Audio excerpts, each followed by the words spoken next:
Kia ora and welcome to this conversation with Shanika Somatilake, who is, well, I know her as a cartoonist, a renowned cartoonist based in Auckland, New Zealand. Shanika, for me, has been for many, many years depicting through her artistic prowess the political, social developments in Sri Lanka. You've published, Shanika, in many, many online and print journals and newspapers as well. Now, in that introduction, have I done any violence to what you are doing or not doing? No, I believe you pretty much summed it up. Yeah, I've been pretty at it for a few years now, and I mainly online, and in some local papers too. But that got a bit muffled when the new government came through. And by local, you mean Sri Lanka, not yes. New Zealand. Yes, Absolutely. Indeed. Shanika is also a singer, which we will not be talking about today. But I did want to kind of touch base with you, Shanika. As we talked about off camera, I think it's something special going on back home in Sri Lanka. And I certainly haven't seen as much coverage as I would have liked in Aotearoa, New Zealand, about what is going on, why, and what it portends for the future. So I thought I'll touch base with you. Yep. You know this country more than I do. And I thought that we'll have a conversation so that we could pitch and promote what is actually a interesting situation and some developments back home to Kiwis who might not know that it's actually quite cool. And it's a unique thing that's going on. Yep. Anything that you wanted to kind of add to that?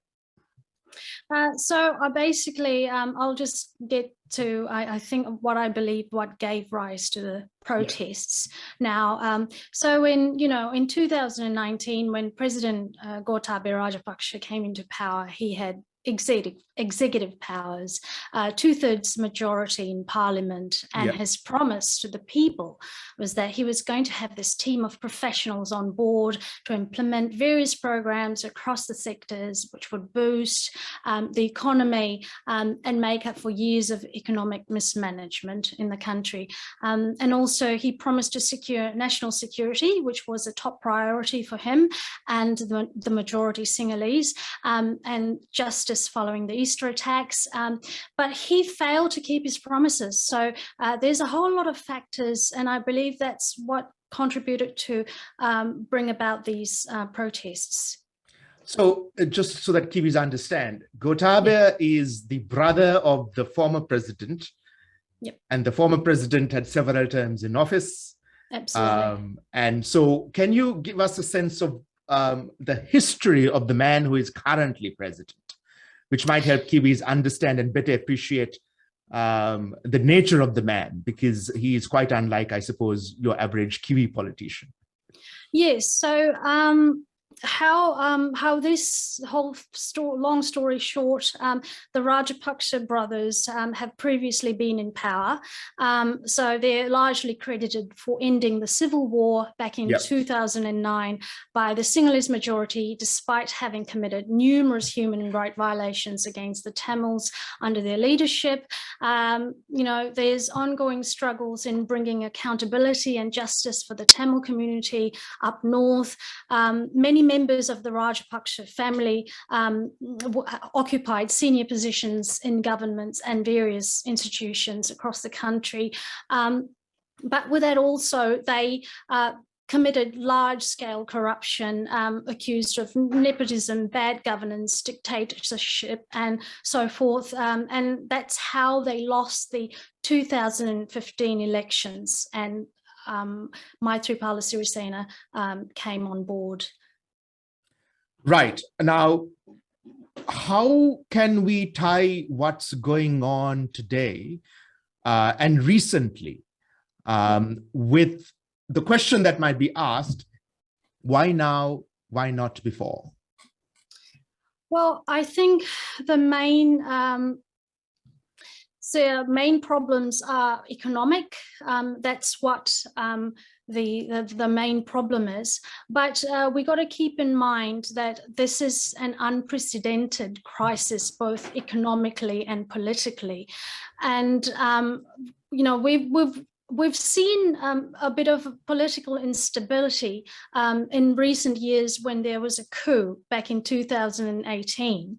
And President Maithripala Sirisena back then had a political fallout with then Prime Minister Ranil Wickremesinghe and appointed Mahinda Rajapaksa as the Prime Minister. So there was a period of time where two concurrent Prime Ministers were in government, and ultimately Prime Minister Wickremesinghe was reinstated. But there wasn't a humanitarian crisis like we're seeing today. We're talking about pre-COVID times, and people weren't having to line up for essentials back then.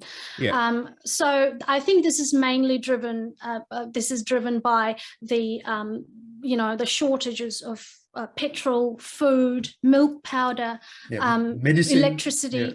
Absolutely. So this is largely economic issues that we're dealing with today. That's what's driving these protests. Shanika, I mean, my domain is slightly different to yours. I've never seen anything like this. I started studying social media on the 26th of January, 2010.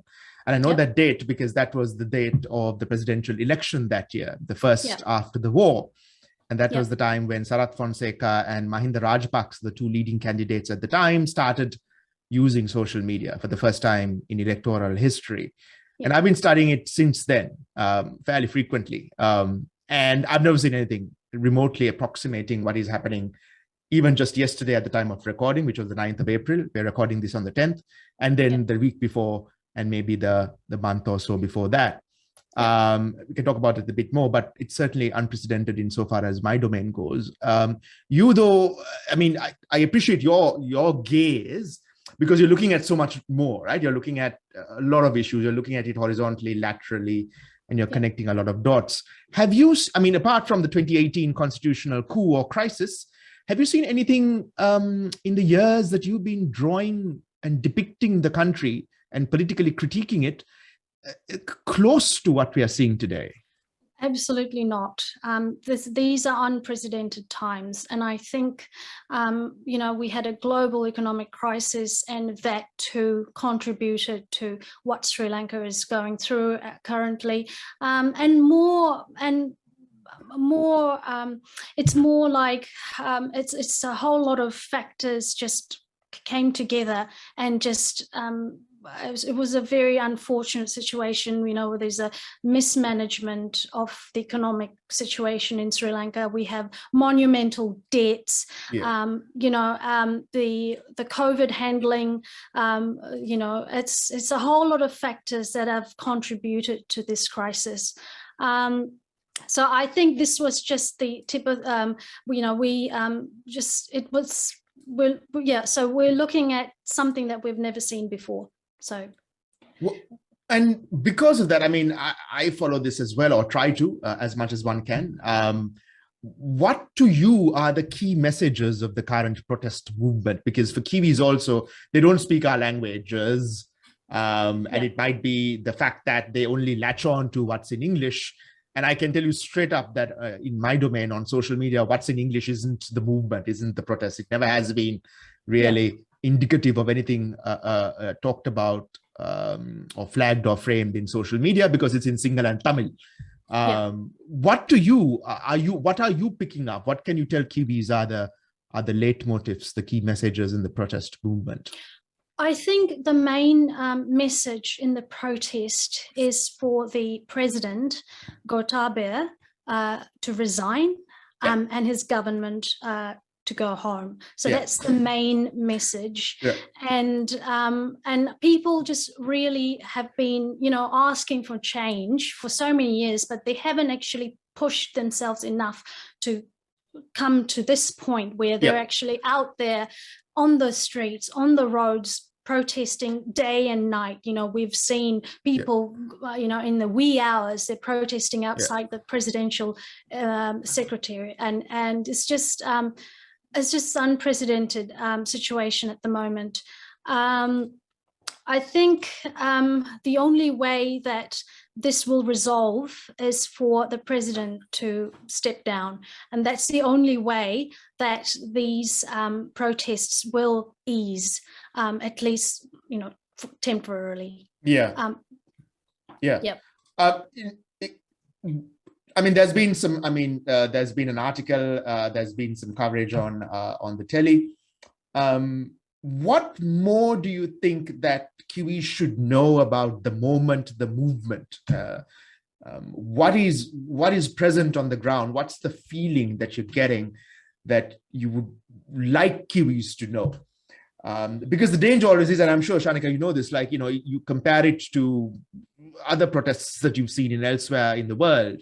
Yeah. And you tend to kind of see it through that lens, which might take away from the significance of what's going on from a Sri Lankan perspective. Yeah. So in relation to what may trigger in the Kiwi mind other protests from elsewhere and in the past. And by the way, I mean, in addition to what we saw over February in front of the Beehive, right? I mean, the protest vocabulary, I think, is raw and new here too. So what distinguishes our ground condition from whatever has been covered to date in the Kiwi media?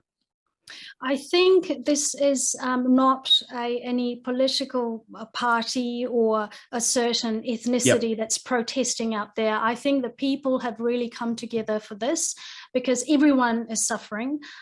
Previously, we see the government being condemned for handling the economic crisis here in New Zealand by the large Sinhalese community. But we're not talking about how this crisis worsened under the Rajapaksa regime. It's practically we're going back to that 2009 era where we have a militarized dictatorship running the country, and the people aren't happy, and the people have realized that they've made a huge mistake by electing Gotabaya, and they are trying to correct that mistake by actually telling him to go home. So, and also, following the Easter attacks, despite their bad track record, Rajapaksa's record, we saw the Rajapaksas get re-elected by the Sinhalese community in hopes of strengthening the Sinhala Buddhist nationalism, heightening national security and hoping for justice for Easter attack victims. But prior to the presidential elections, we saw them how ethnic tensions were being created in the country between the Sinhalese and Muslims, and after gaining power, they have increased militarization in the northern parts of Sri Lanka, and even after 3 years in power, they have failed to find the mastermind behind the church attacks. And I believe that's one of the initial key factors which drove Gotabaya's popularity to the ground.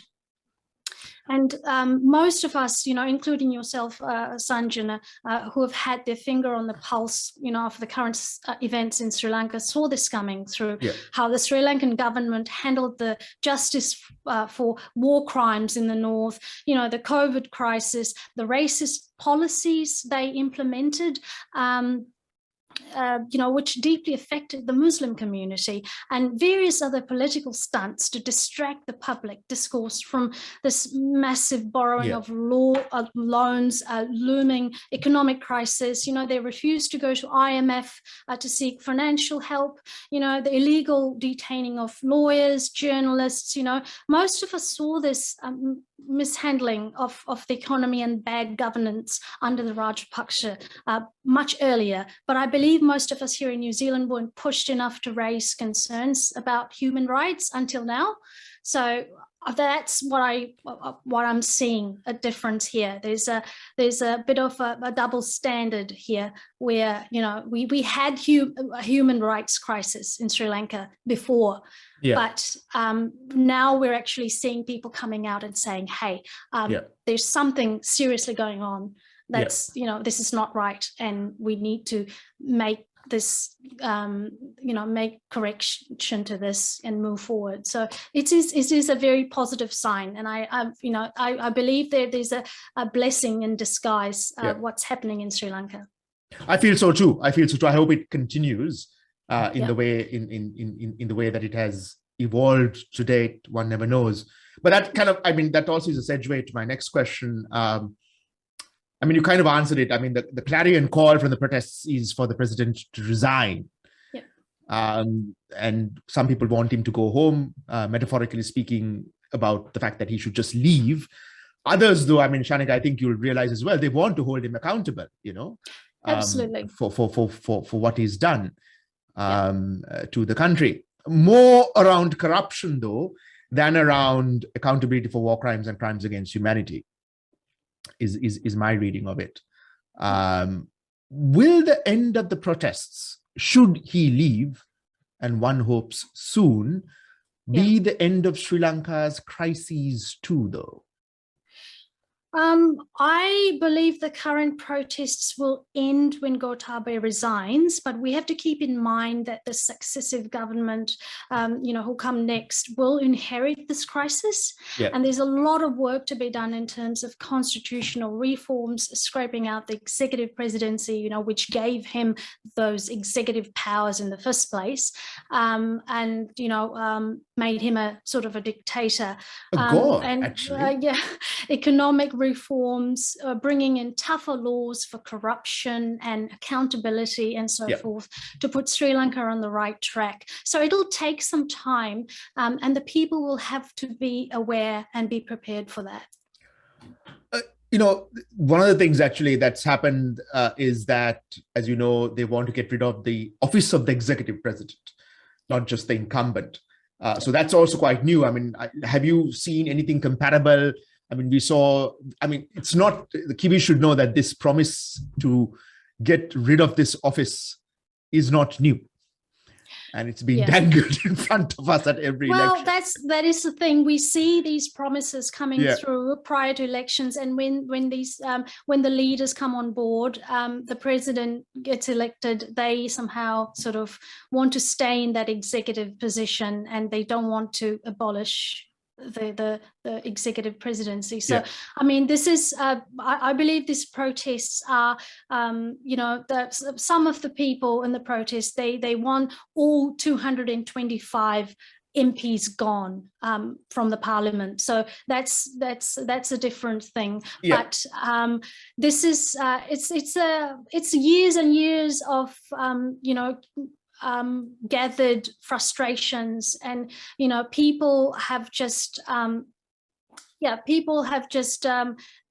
reached breaking point, and people are not going to tolerate anymore. And I feel like this is really a good place for us, for Sri Lankans, to establish a stronger democracy and to get things right, in terms of accountability and tougher laws and things like that. One of the things I keep getting asked is, with the situation in Ukraine, with anything really, it's a lot to do with the starting point that Aotearoa is geographically very removed from the rest of the world. And then what builds on that, which is the notion that one is immunized or inoculated against all that is going wrong in the rest of the world. Now, I don't want to get into that, because my domain very clearly is showing that that's not true and will not be true. But I suppose I asked that in that way to ask you the question I wanted to, which is, why should any of this matter to Kiwis here? Why should they care about an island which they might not even know quite to point out on a map? I don't know. You tell me.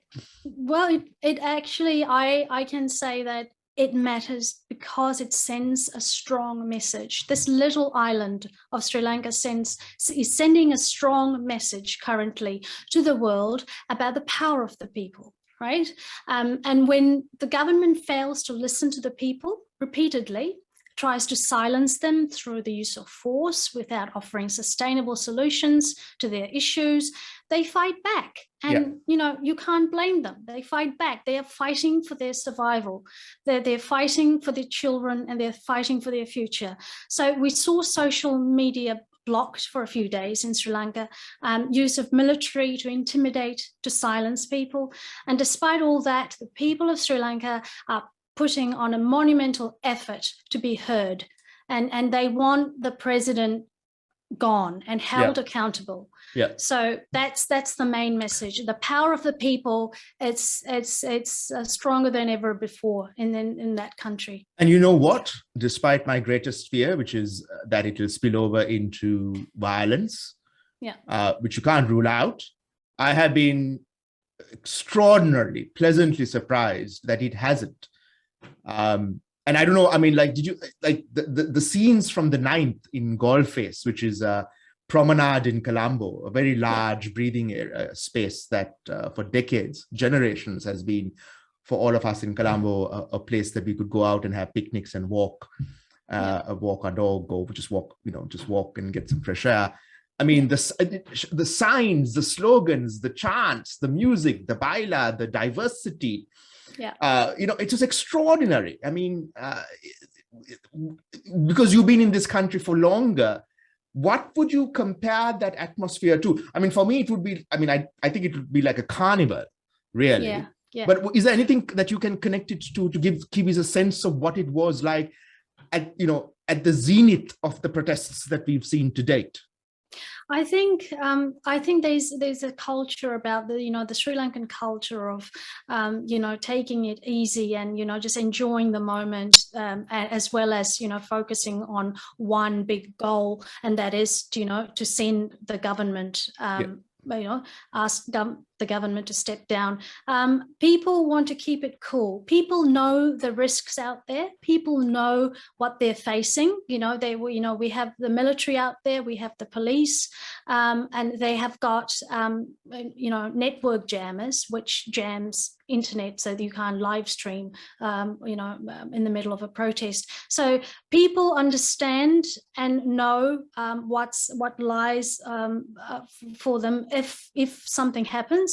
So they're all keeping their cool, and we're all connected through online, and we're monitoring the situation closely. And I think that makes a huge difference. When there is this, even the slightest start of a bonfire, people put it out on the web and say, hey, look, there's a fire happening right now, and there's something needs to be done, otherwise we all gonna get hosed down or taken to the police. So people are keeping a close watch both online and on the ground, and just really it's amazing, the coordination, the organizational skills, they're just amazing. People have come together in an amazing way. But to also explain to Kiwis that this is not a political party-led or civil society in the sense of a non-governmental organization or any one collective or any one network or any one individual or any one location. It really is. I mean, Shanika, I was thinking about Zuccotti Park in New York, where it is completely horizontal. The spread of the messaging, the organic nature of it, the demographic diversity, the geographic dispersion, in a sense. I think Kiwis should know that. I mean, it's new to us. And it's extraordinary to see. Absolutely. And I just feel like people just have come together in an amazing way to focus on one goal. And I don't think I've ever seen something like that before, ever. I mean, in any country. But to be honest, we might have seen some sort of similar thing happening in America, when Trump, with the elections and all that in the US. But to see something like this in Sri Lanka is just unbelievable. It's quite extraordinary. Now, how can Kiwis help? Because one thing we haven't talked about, and that's trending at the moment, is there is a growing humanitarian, I would like to call it crisis, but it's really a cataclysmic catastrophe. We are running out of essentials in hospitals, babies, and I don't want, this is not being dramatic, babies may not survive. We are running out of things to keep them safe. We're running out of essential medicines. And this is now reaching a bit of a boiling point, because we saw, I'm sure you have as well, I mean, it was first from the east and the north and other places, and now it's actually more island-wide, and it's also coming right into the heart of the Western province in Colombo as well. Yeah. So I think the protests and the political is taking a lot of our attention, but there's actually a humanitarian catastrophe unfolding at pace. How can Kiwis help? I think apart from the immediate financial relief we can provide for those deeply affected by the crisis, with the help of New Zealand government, maybe we can put together a few sustainable relief initiatives to help Sri Lanka come out of this crisis. That might be beneficial. There is a shortage of milk powder. Yep. In Sri Lanka, and as you know, a lot of young infants, they rely on milk powder in Sri Lanka. For those who do not have access to a fridge, they rely on milk powder daily to get their nutrition. So I think in terms of giving aid, sustainable initiatives would be the way to go. But most importantly, as a Sri Lankan Kiwi, I'd like to request the New Zealand government to closely monitor the ground situation in Sri Lanka, keep informed through non-government organisations, and apply pressure for them to respect the people's mandate. The Constitution needs to be upheld, and human rights needs to be protected. So, as it stands, Gotabaya must resign so that people can get back to their jobs, can go on about their lives without having to, worry about this crisis, worsening under the Rajapaksa regime. It is horrible to think. I mean, but I just want to leave Kiwis with the impression that this is not your opinion or my opinion.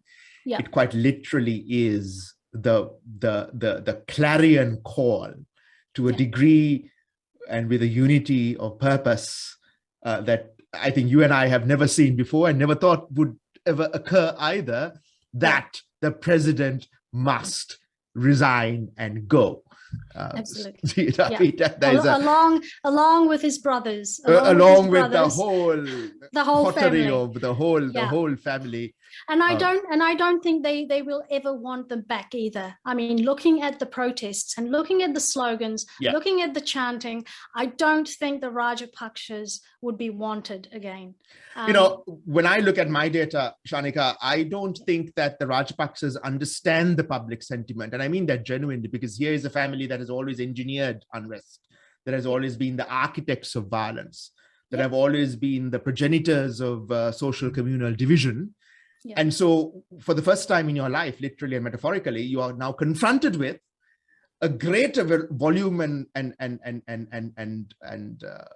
pushback that you can't comprehend and you don't know. And I tweeted saying that I'm actually quite worried, in my more charitable mood, because of the inanity of the family in responding to the protests, even just before yesterday, were incensed. They were angering more the people, because you just had a complete disconnect from a basic humanity to understand the suffering of the people with what they were saying. And I was worried that there would be lynch mobs as a consequence.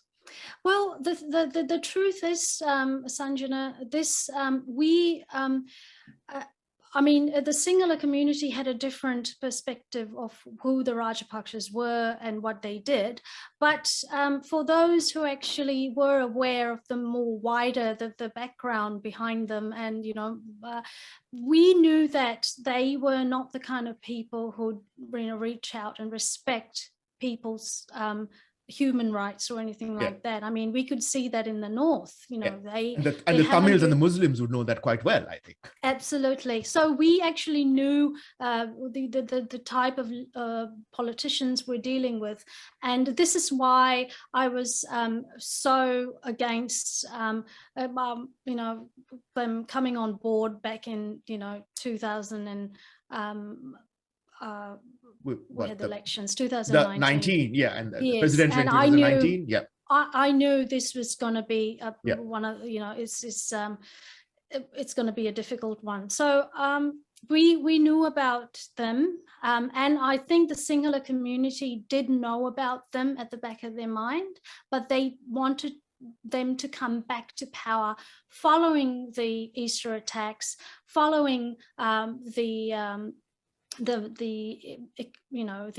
bad governance from Yahapalana era, and they wanted to really, their priority was national security. You know, after the bombs, they wanted this whole thing, you know, secured, and so that's what they wanted. But they didn't actually think about the other aspect, which is, what if that gun that's pointing towards north, what if it points at me, who's in the south? And that's where they went wrong. They really underestimated the militarization and the dictatorship that these people were capable. And just to also tell Kiwis, I mean, this is not hypothetical. On the 6th of April, we saw paramilitaries, you know, coming to Parliament, in front of Parliament, where they were peacefully protesting, armed paramilitaries, and you had the police trying to diffuse the situation and take the keys off. It's extraordinary. I mean, the police against armed paramilitaries, and then the army commander saying that the police have to investigate the police for diffusing the situation against the armed paramilitaries. So just to give a sense of how volatile in a way things are, I suppose, for many Kiwis, but as you say quite rightly, for those of us who have been studying it, and may I just say that those of us who have been living it, I mean, you and I are lucky, we study it. There are hundreds of thousands, millions of people in the north and the east who have been and are, as we know, suffering the consequences of militarization. And for decades. It's a daily life for them. I mean, it's a negotiation of violence. This may be new to the southern parts of Sri Lanka, but this has been happening almost every day up in north, and that's what people are trying. People are in denial, but it is the truth, Sanjana. We have to accept what we're dealing with here, and this is a militarized dictatorship, and they want to be in power and use any means necessary to be in power. I endorse that, and I think the New Zealand government should take that into consideration around any kind of diplomatic engagement with the country. Leave aside, of course, the immediate needs on the ground. And I think the two go hand in hand. I do want to end on an optimistic note. For the first time, Shanika, and correct me if I'm wrong, I'm seeing those acts of solidarity. I'm seeing those bonds, spontaneous, not engineered, not performative, spontaneous. And I would like to believe that for an individual who's quite jaded and cynical, to see these things is an indication that they will endure and continue. One never knows, but I never thought I'll see them. And it's genuine and it's widespread. So, absolutely. It does speak to a moment, I think. And I think, Sanjana, for Kiwis, for Sri Lankan Kiwis here in New Zealand and around the world, I think some of the ways we can help is to keep encouraging them, keep keep their hopes up. Say, look, you're doing great, and keep moving. We are behind you, right behind you, and we have a responsibility to tell New Zealand government, or if all the rest of the places that Sinhalese people are or Sri Lankans are, we need to pressure Sri Lanka, the Sri Lankan government, to ask them, please listen to the people's mandate and respect it. And we need to keep pushing. It's the least we can do. I agree. And on that note, Shanika, thanks very much for joining me to talk through some really complicated and complex issues. And I'm sure that you and I both join in supporting the people's protest, supporting that clarion call, and also wishing for a more democratic, peaceful, and just home. Thank you, Sanjana. Thank you.